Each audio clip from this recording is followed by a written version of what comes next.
नमस्कार साथियों, मैं सीमा गुप्ता आज आप सभी के बीच समीक्षा अधिकारी, सहायक समीक्षा अधिकारी मुख्य परीक्षा में लेटर राइटिंग से संबंधित अत्यंत ही महत्वपूर्ण क्लास को लेकर आई हूं। और आज की इस क्लास में आप सभी द्वारा बार बार पूछे गए प्रश्न के क्रम में महत्वपूर्ण क्लासेस लाया गया है, क्योंकि आप सभी द्वारा लगातार यह प्रश्न पूछा जा रहा है कि यदि परीक्षा में लेटर लिखने को बोला जाए और प्रारूप बनाने से संबंधित क्वेश्चन पूछा जाए तो उस स्थिति में हम सभी किस प्रकार से पत्र का लेखन करें। तो साथियों, आइए जानते हैं उन सारी समस्याओं के समाधान के क्रम में आज का क्लास है। साथियों, यदि क्वेश्चन आता है कि यदि आप एक कार्यालय आदेश को लिखे उदाहरण के साथ, तब आप ये जो लेटर देख रहे हैं ये टोटल आप लिखेंगे, एज इट इज उतार देंगे यदि कोई विषय नहीं दिया गया है। जी हाँ, फिर से सुने।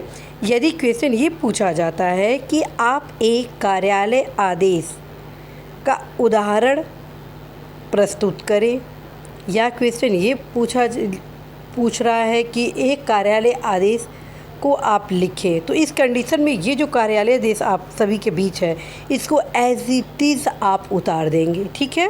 और यदि ये क्वेश्चन आता है कि आप एक कार्यालय आदेश का प्रारूप बनाइए, तो आप सभी को अवगत कराना है इस कंडीशन में आपको क्या नहीं लिखना है, ये ध्यान रखें।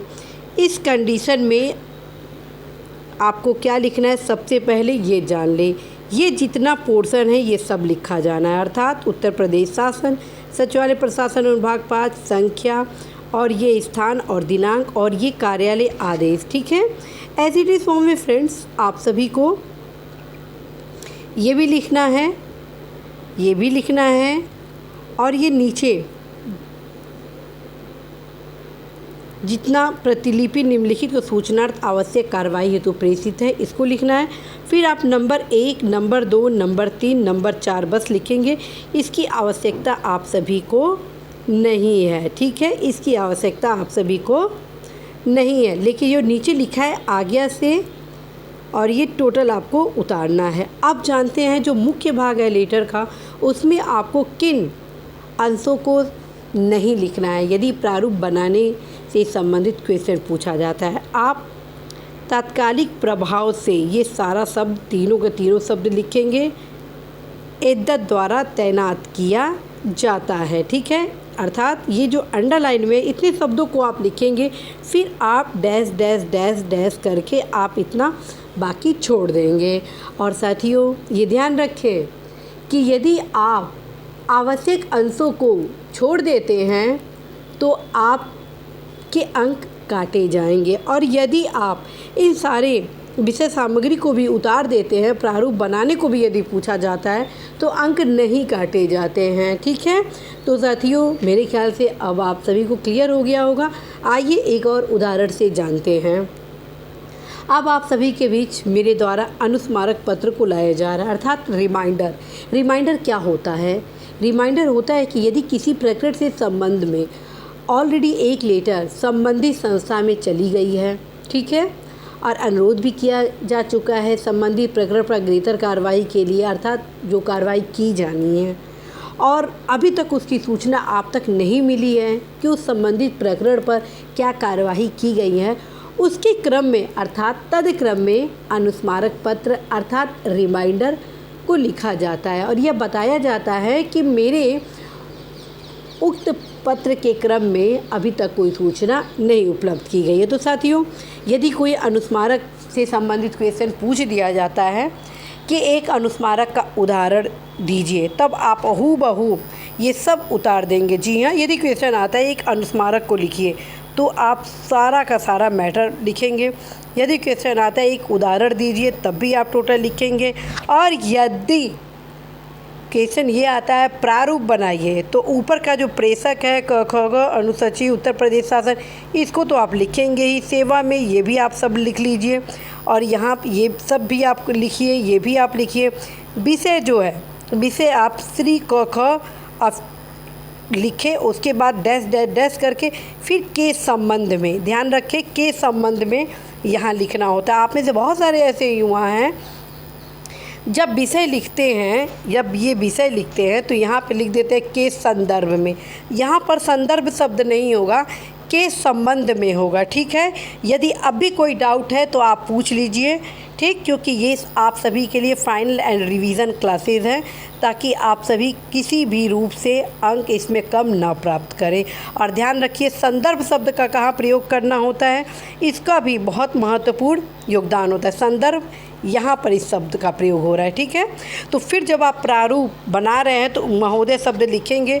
उपयुक्त विषयक शासन के पत्र दिनांक का संदर्भ ग्रहण करने का कष्ट करें, जिसके माध्यम से प्रश्नगत प्रकरण में, ठीक है, और उसके बाद आप यहाँ पर डैश डैश डैश डैश करके ऐसे करके जो अभी तक प्रतीक्षित है ये शब्द आपको लिखना है, तभी तो पता चलेगा कि आप अनुस्मारक लिख रहे हैं। ठीक है, अब फिर जो नेक्स्ट पैरा होगा नंबर 2, ध्यान रखें यहाँ पर नंबर 2 आप देख रहे हैं, यहाँ नंबर 1 नहीं लिखा गया है। उसका कारण क्या है, ये एज इट इज़ फॉर्म में रहता है। ठीक है, यहाँ पे कोई कन्फ्यूज़न नहीं होना चाहिए। इसको मान लिया जाता है कि ये नंबर 1 है। ठीक है, लेकिन मेंशन नहीं किया जाता और यहाँ पे नंबर 2 होता ही है। ठीक है, और अब आप यहाँ पर क्या लिखेंगे, अतः इस संबंध में मुझे यह कहने का निर्देश हुआ है कि कृपया, इसके बाद आप डैश डैश करके और यहाँ पर फिर लिखेंगे सूचना शासन को उपलब्ध कराने का कष्ट करें। तत्क्रम में फ्रेंड्स भवदीय करके ये सब कुछ आपको लिखना होगा। अर्थात अब जो मैं टिक लगाने वाली हूँ, बस उन्हीं शब्दों को आप प्रारूप बनाने में नहीं लिखेंगे। इसको बहुत ही गौर से देखें।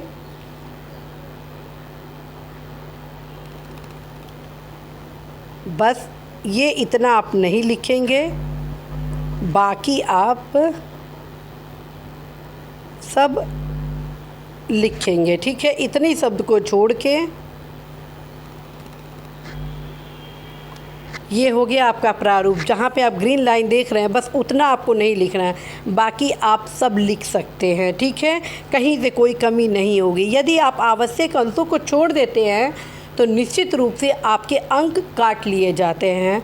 तो ये चीज़ आप अवश्य ध्यान रखें कि अनुस्मारक को कैसे लिखना है। अब आइए, अर्धशासकीय पत्र यदि आ जाता है तो आप ऐसे हूबहू इसको उतार देंगे। ठीक है, अर्धशासकीय पत्र यदि पूछा जाता है तो आप इसको हूबहू उतार देंगे। और यदि प्रारूप बनाए जाने से संबंधित क्वेश्चन आता है तो फिर आप इसको total as it is form में लिखेंगे। ये भी लिखेंगे, ये भी लिखेंगे, ये भी लिखेंगे, ये भी लिखेंगे, और यहाँ पर श्री क ख ग इतना लिखेंगे, ये भी लिख दीजिए। और यहाँ पर डैश डैश डैश डैश कर दें। और फिर इस संबंध में मुझसे आपको यह अवगत कराने की अपेक्षा की गई कि क्योंकि ये जो शब्द है ये पहचान का आधार होता है कि ये अर्धशासकीय पत्र है। ठीक है, और लखनऊ को प्रेषित किया गया है। ये इतने शब्द आपको लिखने ही होंगे, तब कहीं साथियों प्रारूप बनाने से संबंधित क्वेश्चन आप सही करेंगे। ध्यान रखिए, आपकी सुविधा के लिए प्रारूप बनाने से संबंधित क्वेश्चन को पूछा जाता है ताकि कम समय में आप पत्र को लिखकर उदाहरण सहित दे सके। ठीक है साथियों, कहीं कोई कन्फ्यूज़न नहीं होना चाहिए। इस वजह से एक और उदाहरण आपको देती हूँ सरकारी पत्र के संबंध में। ये रहा सरकारी पत्र। यदि क्वेश्चन आता है सरकारी पत्र को लिखिए, हूबहू आप इसको उतार दीजिए यदि कोई विषय नहीं दिया गया। यदि क्वेश्चन आता है कि एक उदाहरण सहित सरकारी पत्र को बनाइए, तो भी आप उतार दीजिए। यदि बस ये क्वेश्चन पूछा जाता है प्रारूप बनाइए, तो आप ये टोटल लिख दीजिए, कहीं से कोई अंक नहीं काटा जाएगा। ये सब कुछ आप लिखें। विषय जो है उसमें बस श्री क ख क करके और फिर एडिट फॉर्म में आप के संबंध में, और फिर यहाँ पर डैश डैश डैश कर सकते हैं। अब उपयुक्त विषयक और ये यहाँ इतना लिखकर फिर डैश डैश करके मुझे ये कहने का निर्देश हुआ, ये आप लिखेंगे। ठीक है, तो साथियों आशा है, विश्वास है कि जो भी डाउट हुए हैं वो आपके क्लियर हो जाएंगे। ध्यान रखें, यदि आप थोड़ा सा भी मिस्टेक करते हैं पत्र लेखन में तो अंक आपके काटे जाते हैं। और साथियों ये ध्यान रखें, आप कई किताबों में हर पत्र के प्रारूप अलग देखेंगे। ठीक है, कहीं से कोई कन्फ्यूज़न नहीं होना चाहिए।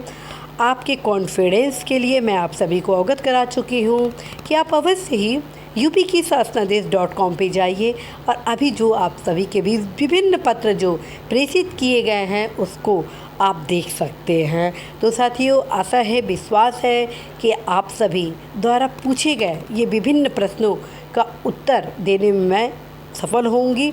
और यदि अभी भी कोई समस्या है तो आप सभी अवश्य ही प्रश्न लाइव क्लासेस में पूछ सकते हैं। All the best.